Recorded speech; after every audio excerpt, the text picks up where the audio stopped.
made it in our shorter version of this discussion. I know there's so much more to sort of pull apart. And so I'm wondering if we sort of work backwards from where we just were, sort of talking about all these wonderful linguistic references. Your point earlier on about the importance of song. I think there's so many wonderful elements in the Rings of Power where we're able to really feel the great professor come to life. We're Mhm. also seeing the showrunners take us in different directions that we are maybe not expecting to go. This might be their attempt to add to the world and expand, all of which I think I'm here for, mainly because I don't yet know where we're going. And at the same time, I think we've also had some really good conversations about, as fans, we can still love being in Middle Earth, we can love the journey, and we can also begin to ask critical questions about why are we going in this direction? Why are, for example, the individuals going constantly back and forth to Lindon, back and forth to Eregion, back and forth to Caer Dai'r, this place of the Dark Wizard? There's movement, but then there's not. So those are the kind of fits and starts that have been troubling me to some extent, and yet every week I keep being surprised by where we go, what we're seeing, from Entwisle to Tom Bombadil. I mean, it's so wonderful. It's overwhelming in some ways, and I think that's a challenge then in trying to craft a story that is both compelling for the fans, the newly fanned, the fans who only know the films, the fans who are great, ardent followers of the lore. So where do we sit with all of this now? You almost put it in such a perfect little box. I often go on rants about this kind of thing, but I think it's just so hard for them. And then obviously, they have limitations here. They don't have the rights to Unfinished Tales. They don't have the rights to the history of Middle Earth or the peoples of Middle Earth and things like that. They don't have these, or supposedly don't have these kind of links or rights to them. So yes, the context is, excuse me, they are limited by what they can tell by the Tolkien estate, who has for other people who don't know, the Tolkien estate has the last word. So, while we're talking about this and critiquing this, the Tolkien estate is kind of okay with a lot of what's going on, or is okay with what's going on. However, I think a lot of the things is that it's almost as if, and I think I've said this before, and I'm doing a fan service line as some things have been in the show so far, is that they've got too much butter scraped over bread, or whatever the line Hmm. is that they're trying to hit certain points while at the same time over elaborate those points and over elaborate peoples that aren't really referenced or peoples that aren't really um, talked about or aren't really that important to the grand scheme of the great tale that supposed we're supposed to be getting. And that is the fall of all of these great races and how those great races do fall. Why are they the way that they are? Why are they the way? Uh, how do they bring about their own fall in a way? Not only is it Sauron or Anatar or whatever the name that you want to attribute this being to, it's also themselves and their desires and their thirst for knowledge or their lack of knowledge and how they want to create and use these things to preserve a sense of or to preserve something that was never actually there in a way, much like our time today. When you also have charismatic leaders that are very, very dangerous. We know that very well in our own society today. So there are applicable things. It's not allegorical, obviously, because the professor hated that stuff and has been, very vocal on that in multiple interviews and things like that. Despite being a professor of medieval literature and things like that. But I think their hardest part, again, to what you're saying, Brian, is how can they juggle both everything that's important to people like us, everything that's important or would be interesting, especially action scenes, to new fans, and how do they juggle the people that love fandoms and need to know everything about it and need to be the first person to know about it, and also need to have that kind of clickbait mystery around it, where you have the nameless things. Is Tom Bombadil God? Things that have been do Balrogs have wings? Things that have been debated, and frankly, somewhat sealed shut in a way. So I think it's just for them, it's a very big balancing act. It's a very, thin tightrope that they're on. and sometimes they fall off. And that's where I think we're going with this.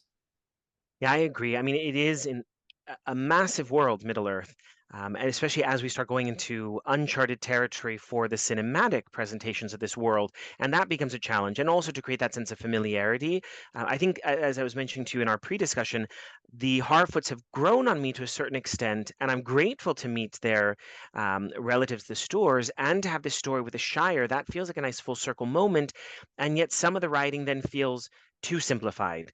Nori's reference to, oh, Poppy's walking song. This is the second reference to these walking songs having some importance, which we always sort of suspected they had importance, but it feels like a shortcut or maybe a cop out in the writing to just say, oh, it's the song. We've had it all along.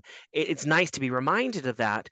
But I think the professor was also very well aware of oral traditions and the importance of oral traditions. And we see that in the entirety of his writings, precisely because of what you mentioned earlier, the importance of song. And song is a way to pass all of this down. I'm glad that we get Tom Bombadil singing, actually singing, and not just the post credits song. I mean, I love that we have the reference to the very literal blue his jacket, boots are yellow. I mean, there's some very careful and, I mean, absolutely necessary aspects of the lore that have come to light through all the decisions across this realm. I think the challenge in this season is that it seems that we have in a collection of episodes, we're either in Numenor and Khazad-dûm, or with the Harfoots and the elves, but sort of breaking from that cycle. I would love next week to also be with the elves. I want to know what happens next with Galadriel. I think we know what happens next because we've seen the trailer and the clips that have been released. But that sort of we're in these three realms then, and then we're in these other realms. It feels very disjointed. But by the same token, I love the continued use of maps. I think that's where the show is really successful at helping us remember where are we, where have we been, and also it was funny in some ways, but to show here's the orcs on the move, boom, boom, boom, on their way to a region. I appreciated it because at least they're acknowledging the complications in distance and timing and pacing, which we always knew was going to be a challenge. I think I'm less bothered by the time compression that I thought I would be bothered by in season one. What's more challenging now is we get these wonderful little hints and it's unclear where we're going. So referring to Theo as the Lord of Pelargir, I love that. I love that we've had some time in Pelargir. Where is it going? And of course, that is good writing because we have anticipation. But then there was this moment with Estrid and Isildur where I think now we're going in a direction I can. Oh, the betrothed is back. What was all that for? So Yeah, it's complicated. it is very complicated. I agree with you on that. And I think it's, maybe what they're trying to get at, and again, is I think one of the biggest, hindrances to them, as well as not having the rights, is leaning so far to the Jackson films without saying they're leaning towards the Jackson films. I understand that you have to appeal to those people, and that's, I mean, I think honestly that's probably the biggest reason why the Harfoots are in there or in this Mhm. show is because they need to appeal to the Hobbit, the cottage core kind of people, that kind of stuff. And also you have like, ideas about having a love story. You have to appeal to that as well. I think their biggest hindrance is focusing on Peter Jackson and what he did and what came before, especially with having someone, John Howe and Alan Lee and are all those, visual cues. I think it's so hard for them to say, oh yeah, we want to kind of go away from that while at the same time give homage to that. And I wish they would just let things go. And more specifically, talking about Isildur and that whole betrothed thing, they want to put more pain behind Isildur, so he can develop as a character and be from what the show or from what the Jackson films try to explain him as this cruel kind of guy. He's being corrupted. Hardened and Yeah, yeah, hardened. He's exactly. corrupted by the ring. He doesn't have this softer side. He doesn't have this kind of, selflessness in a way. That's completely shut off from the Isildur that we know in Jackson's films. Whereas in the books, you have Isildur, although again, they don't have the rights to the Silmarillion. You have Isildur making great sacrifices for the faithful, great sacrifices, and much in a very dangerous position to do so. So I think they're again leaning too hard on things that came before, and that will be an issue when you have Jackson's Hunt for Gollum and other franchise kind of stuff that will be coming out as the show is still going through the next 3 seasons. Well, and the Ride of the Rohirrim. I mean, there's lots of these overlaps, as you're right. Yeah. It's going to constantly introduce new and a bigger world, which I'm totally here for. I think that's great.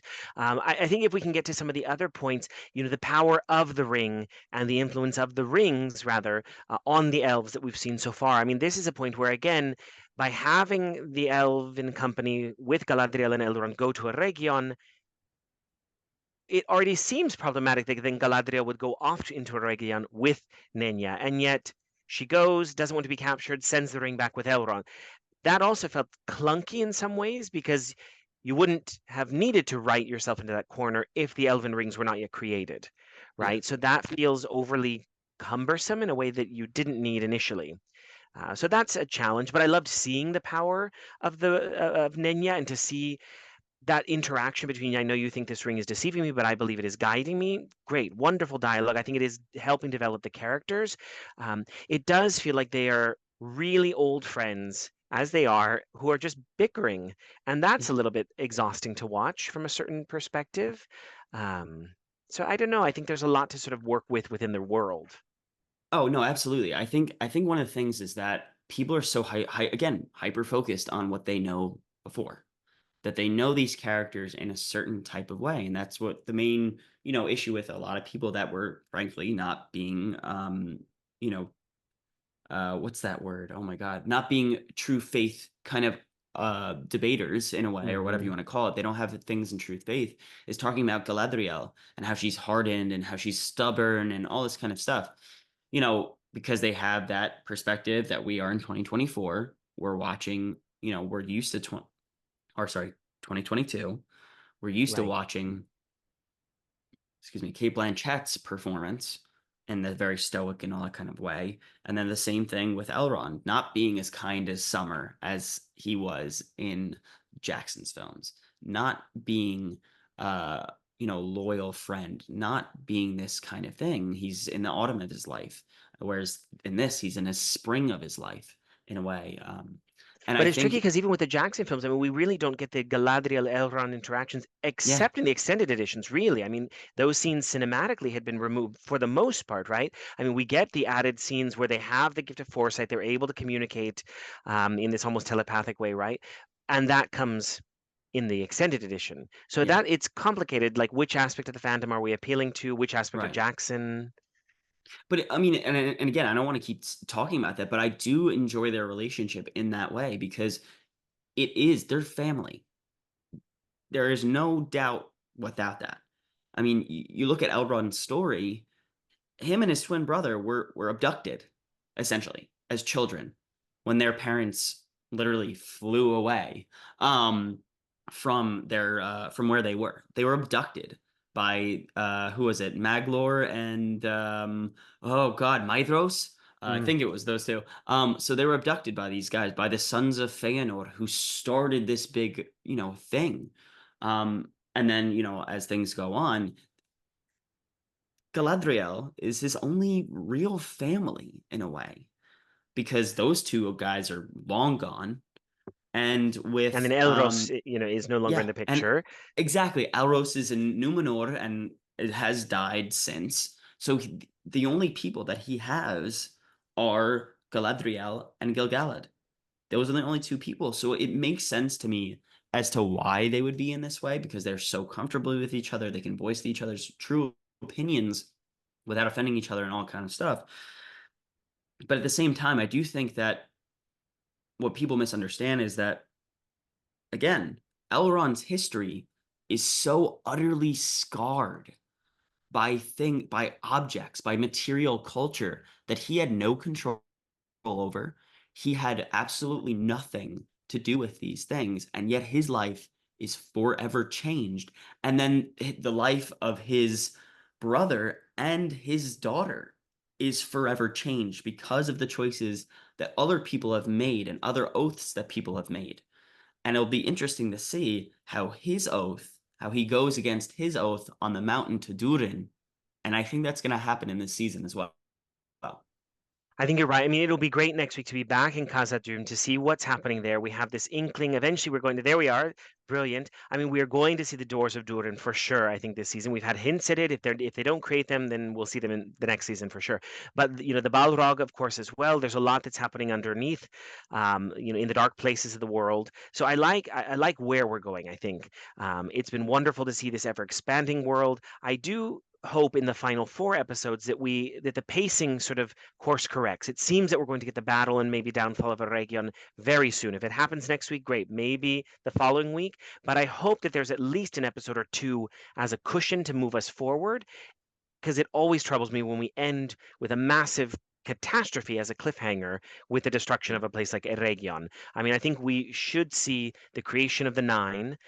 They hint at it as sort of coming forward, and that will propel us into the next season, I think, is this sort of tension with where the rings are now in the world. And that will be an exciting moment to see now how do they imagine the power of the rings, all of them, and then eventually the creation of the one. So there's a lot to do. Oh, no, that's for sure. I mean, I think you are absolutely right that we are getting the creation of those because they have. I mean, when you looked at the previous kind of like Comic-Con stuff, when you look at the Comic-Con stuff, you see all of the rings arrayed into this like I don't know case kind of thing. And I've talked about the designs of the rings, but we won't go into that so far. But no, it's really interesting to see how they will build up to a specific end for a specific character. I don't want to go into it, but how things are going to happen with a region, how things are going to happen with men, and how men are going to be, somewhat involved. I think, again, I think what they're literally doing is following the Ringverse. You have the three for elves. You Seven for the have the dwarves. seven for the dwarves, and then the next season will likely be the rings for men. So it is interesting to see how they will shift tonally from the elves and from the dwarves in the season to the men in next season because, like you said, there are so many different places that we are in. You have Numenor, you have Pelargir, you have Hrun. There's so many things that you're gonna have to jump around to, and you're gonna have to develop even further within the characters that are already I mean, we're only halfway through the season. So it's interesting to see also, I think one of the biggest things about this show that people like us were waiting for was the development of the relationship between Anatar and Celebrimbor.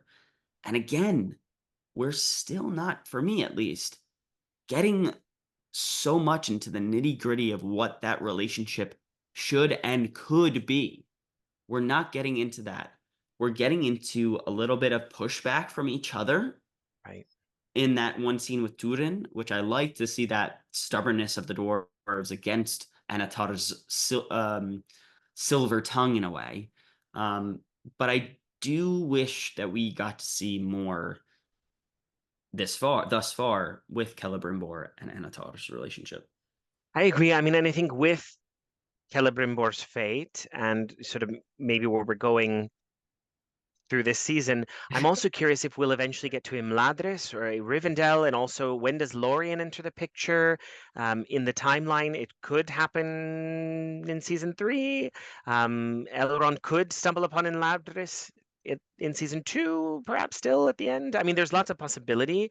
I mean, I think especially with the reference to the Balrog, that sort of is happening as elves are flying into Lorien. So I'm just thinking as I look back through the appendices, there are some moments that I'll be curious how they deal with. And then where the hell is Celeborn? I mean, that's the character I like. They suggest that Galadriel thinks he's dead. So I mean, that has to be sorted out. Yeah, and I think my one of my big predictions for this specific season was that we will get to see Celeborn in some way. There are some people talking about him being an Uruk because he's captured by Adar. I don't like that at all. I think that's going to be a really weird choice to make, especially since this is a prequel and we meet Celeborn in multiple uh, adaptations. Um, and I also think that, by getting Adar speaking, what is it? Star shines upon our meeting and the whole shibboleth of Feanor, as I mentioned before. Please If you don't know what that is, it's very complicated for me to explain. So please go and look on Tolkien Gateway for that. But essentially, he calls Galadriel Alatoriel, which is the kind of, I guess, pet name. There's a specific term that Tolkien uses. I think it starts with something with an E. That is is his specific name for Galadriel. So this is a intimate name that they have. And how would Adar know that name? And that's the big mystery, I think, going into another mystery box kind of way into what is going on with Celeborn and Galadriel in this adaptation. Yeah, I mean, as we say, there's so much to discuss, and I'm just so grateful that we're able to have this space, diving into the lore, talking about the bigger world that's come since the professor's passing, and how fandoms have created a really wonderful world in combination with artists and writers and showrunners. I mean, it's incredible to be in this space and to even be able to talk about it in this way with audiences online. So I know I'm grateful to you and Cinemillennials followers, but also to Medieval Art and the followers there, and also the comments and the questions that we get back that have sort of driven a little bit of our discussion. So anytime there's comments, questions, please leave them down in the comments below. Be sure to subscribe. We want to make sure that you get updates about the videos as they come along. And this is always wonderful. Dave, thank you so much for joining me again. Thank you so much, Brian. Namarie. Namarie.